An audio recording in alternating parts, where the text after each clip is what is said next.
어느 가을, 추석의 달빛이 유난히도 세상을 환하게 비추던 밤, 대한민국은 한 여인의 목소리 앞에서 잠시 숨을 멈췄다. KBS 전국 노래자랑.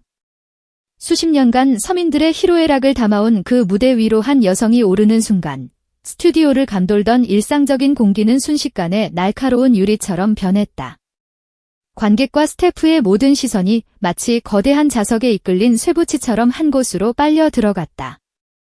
그녀의 이름, 강문경. 이미 트로트 팬들 사이에서는 감성의 여왕이라 불리며 소리 소문 없이 영역을 넓히던 그녀였지만 그날 그녀가 보여준 단 한 곡의 무대는 세상의 모든 수식어를 무력하게 만들었다. 문제의 곡은 플러스 곱셈. 밝고 경쾌한 제목과는 정반대로 그녀의 목소리에는 한 인간이 겪어낼 수 있는 삶의 모든 희비가 응축되어 있었다. 그것은 단순한 흥겨움이 아니었다. 과환희, 절망과 희망이 뒤섞여 빚어낸 영혼의 울림이었다. 사건의 발단은 본방송이 아닌 텅 빈 객석 앞에서 진행된 리허설이었다.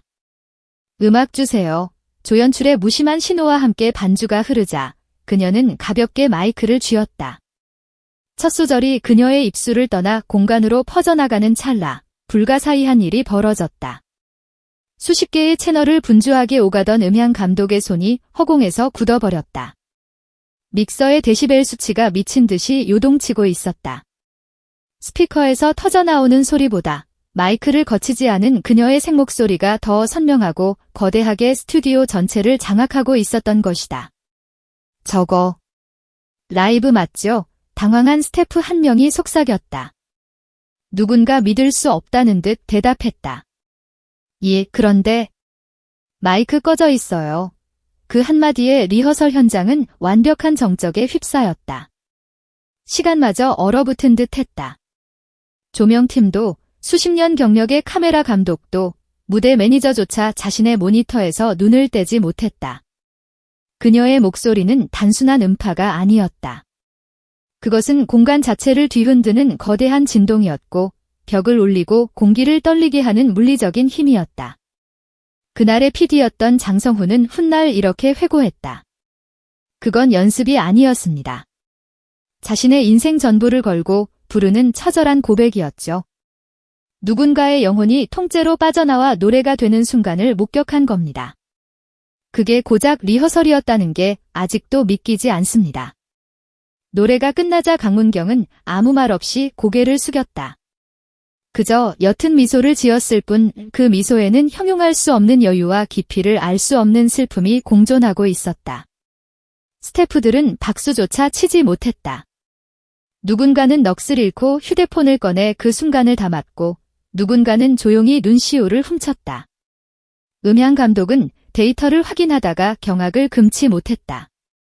10년 경력의 정상급 가수도 이렇게 일정한 파형은 불가능합니다.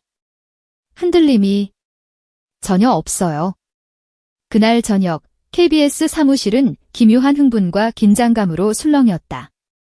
한 스태프가 던진 농담 섞인 한마디가 그날의 분위기를 대변했다. 이건 그냥 추석 특집이 아니야. 방송사 역사를 바꿀지도 몰라. 그리고 그 예감은 현실이 되었다. 본방송 영상보다 리허설 장면이 담긴 짧은 클립이 먼저 온라인을 통해 유출되며 대한민국을 뒤흔들었다. 이건 라이브가 아니라 예술이다. 한국 트로트의 새로운 챕터가 시작됐다. 극찬이 폭포수처럼 쏟아졌다.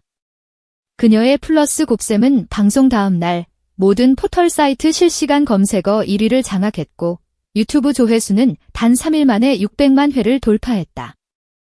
KBS가 자체적으로 실시한 여론조사에서는 40대 이상 여성 시청자의 73%가 노래를 듣고 눈물이 났다고 응답하는 기현상까지 벌어졌다. 이 모든 성공의 배경에는 7년이라는 길고 어두운 무명의 시간이 있었다. 지방의 작은 행사장을 전전하고 하루 3시간 쪽잠을 자며 버스킹을 이어갔던 시절. 믿었던 소속사가 계약을 파기하고 사라져 몇 달간 무대에 설 수조차 없었던 절망의 순간들. 하지만 그녀는 노래를 멈추지 않았다. 누군가 내 노래로 하루를 견딜 수 있다면 그걸로 충분하다. 이것이 그녀를 버티게 한 유일한 신념이었다. 더욱 충격적인 사실은 며칠 뒤에 밝혀졌다. 라이브 오디오 체크 인터뷰에 초대된 그녀 앞에서 한 음향 엔지니어가 폭탄 선언을 했다. 사실 그날 리허설 때 사용된 마이크는 고장이 나 있었습니다. 입력 신호가 거의 잡히지 않았죠? 그런데도 전체 음향 시스템의 데시벨 수치가 정상보다 높았습니다. 그녀의 생목소리가 거대한 홀을 가득 채운 겁니다. 30년 일하면서 이런 데이터는 처음 봤습니다. 과학으로는 설명하기 어려운 현상입니다. 강문경의 마이크 고장 사건, 소리 없는 리허설의 기적이라는 제목으로 이 이야기는 순식간에 퍼져나갔다. 사람들은 그녀의 목소리가 단순한 기술이 아닌 영혼의 힘이라는 것을 깨달았다. 하지만 정작 그녀 자신은 이 모든 화제에 대해 침묵했다.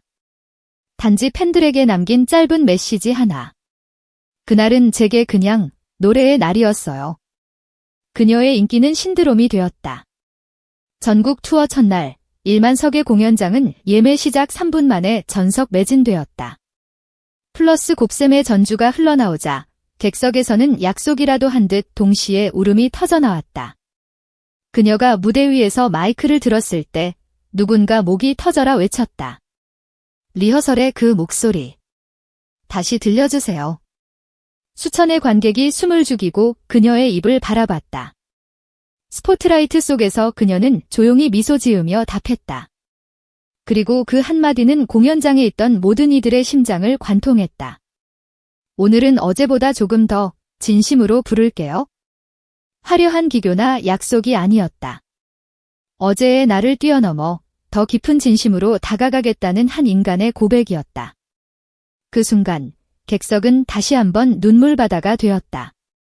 공연이 끝난 뒤 수천 개의 별빛 같은 휴대폰 불빛이 그녀를 비췄다. 강문경은 말없이 고개를 숙이며 눈을 감았다. 그리고 그날 한 줄기 눈물이 그녀의 뺨을 타고 흘러 마이크 위로 떨어지는 마지막 장면이 카메라에 포착되었다. 리허설 5분 만에 모두를 멈추게 한 목소리.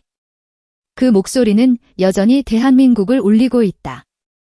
사람들은 이제 속삭인다. 그날 스튜디오에서 우리는 단지 노래를 들은 것이 아니었다고.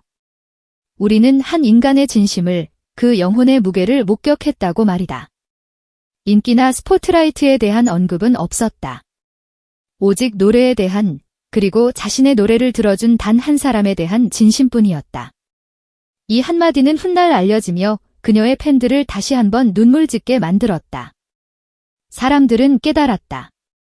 우리가 사랑한 것은 단지 그녀의 놀라운 가창력만이 아니었다는 것을. 시련 속에서도 진심을 잃지 않고 가장 높은 곳에 올라서도 초심을 이야기하는 그녀의 영혼 그 자체를 사랑했던 것이다. 음악평론가 최윤호는 이렇게 말했다. 강문경의 노래에는 계산된 감정이 아니라 삶의 냄새가 있다. 그래서 듣는 이가 진짜라고 느끼는 것이다. 등불은 바람에 흔들리지만 쉬이 꺼지지 않는다. 강문경이라는 목소리는 단순한 유행을 넘어 시대를 위로하는 소리의 기록으로 남을 것이다. 그날 밤, 리허설 5분 만에 대한민국을 멈추게 한 그 목소리는 여전히 우리 곁에서 울려 퍼지고 있다. 그리고 우리는 안다. 그날 스튜디오에서 우리가 목격한 것은 단지 노래가 아니라 한 사람의 진심이었다는 것을.